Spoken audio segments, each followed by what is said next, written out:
Je suis Leslie, chef des entreprises Baby Plus et Justidroit qui clôture ses comptes au 31 décembre.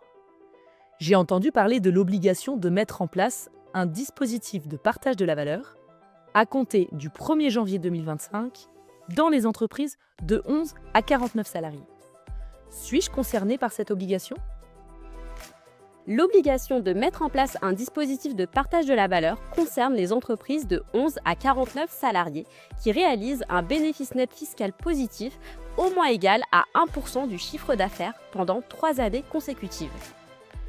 Tout d'abord, il convient de vérifier si la condition d'effectif est remplie.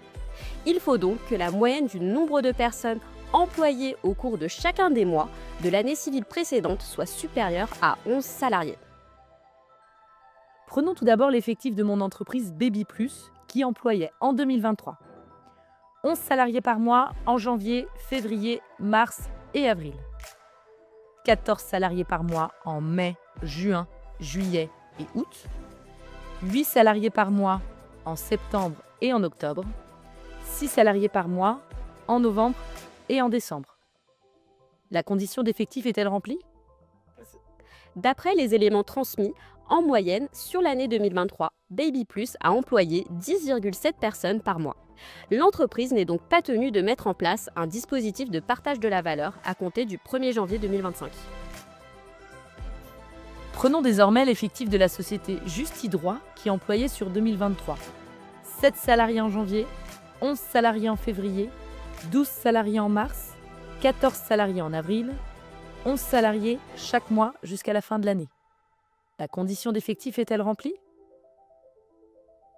D'après les éléments transmis, en moyenne sur l'année, l'entreprise employait 11 personnes par mois. Par conséquent, Justidroit répond à la condition d'effectif et est tenu de mettre en place un dispositif de partage de la valeur à partir du 1er janvier 2025.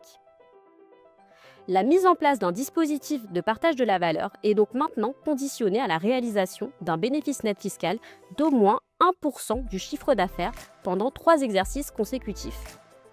Ainsi, Leslie pourra mettre en place soit un régime de participation, soit un régime d'intéressement, soit un plan d'épargne salariale PE ou Péréco avec une règle d'abondement, ou verser la prime de partage de la valeur.